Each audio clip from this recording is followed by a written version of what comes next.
Take a video of this because I haven't gotten a video of me doing it with anybody yet, so you can be the first one. Yeah. So what we'll do, go ahead and put that on your wrist so it's actually strapped to your wrist so you can utilize that hand.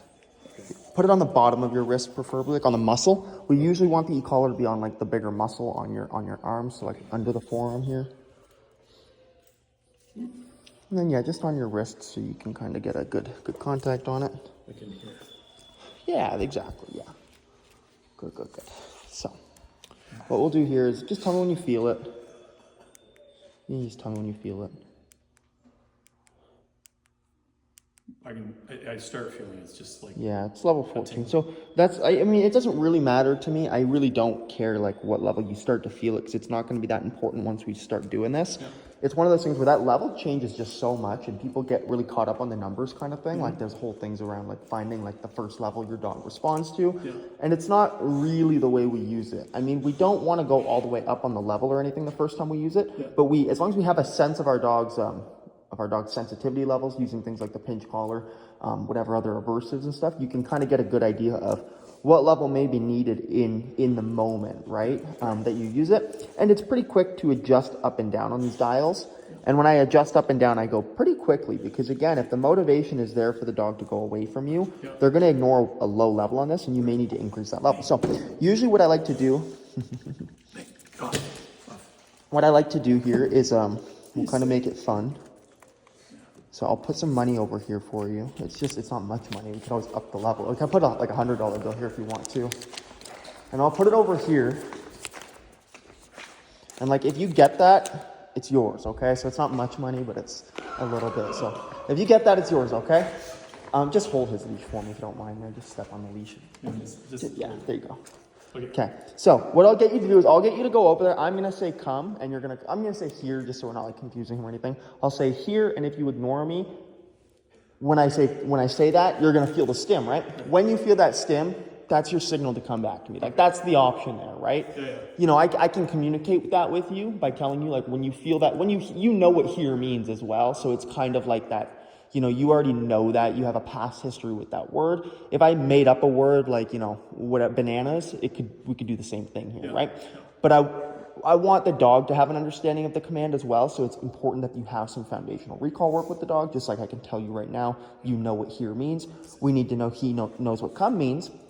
If he doesn't exactly know what it means, and even if he does, in a lot of cases with dogs, we will put a leash on them when we do this, just so we can direct them back to us. Mm-hmm. But with you, it's not going to be necessary, right? So what I'll get you to do is I'll get you to go pick up that $5 bill. If you get it, it's yours, okay? Okay. Here. Good. Jump on. Come on. And then like what I could do over here, if I was smart, I'd offer you like $1 or something like that. I don't even have $1 on me, right? So I turned it up to a level that was motivating enough. I tapped it once at a low level, turned it up again, and I repeated my command before I hit it, right? Yeah. And then I hit it I'm not going to tell you what level it was at because that might be cheating, right? So go back and do it again, okay? Okay. No, I don't. Just go. Yeah. You had the chance to respond to my command. Here. Nice. Good job. Yeah, good job. That's where I'd maybe even give you $5. I'm not going to give you $5. I'm cheap, but I could give you $5 there to really reinforce that that recall. You come back to me, you still get paid, right? You don't have to go get that to get paid. You can come back to me and get paid. Oh my gosh. Okay. No, that makes sense. But if I used $100, you might be more likely. I can do it. Yeah, right. Now, so I'll tell you, I went to level 60 there for you, right? So there's still a lot more to go, though, right? There's still 100 levels to go, 40 levels to go. Like at 60, it's like, But and that's the idea that I like to capitalize on with the remote collar is that like you don't know what else it can go to, and you are really not experienced with it. Like there's no conditioning to it. It's unconditioned essentially. So your response is to automatically avoid it in the future and move away from it in that moment, right? Yeah. And so with the dog, it's the same exact principle. They are just unconditional. With stimulation with electric, they're going to move away from it, avoid it, escape it, kind of thing, right? And we just need to show them what to do to avoid it, right? What's the vibrate? The vibrate. Yeah. Oh, so this is kind of... So would you use that in conjunction where it's like... Yeah. You can use the vibrate. You can actually change this. I have to look in the manual because I don't know how to change the tone on the 2 dog system.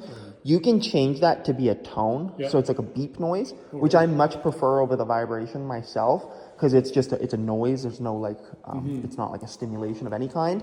And so when I use the tone, I use it in place of that recall command. So Yeah. if I were to use it there, I would like hit the beep, then I would say here, then I would hit the stim, right? Yeah. Then after a few reps of that, they come on the beep, Yeah. basically, right? And so that's something we could certainly get into working on too.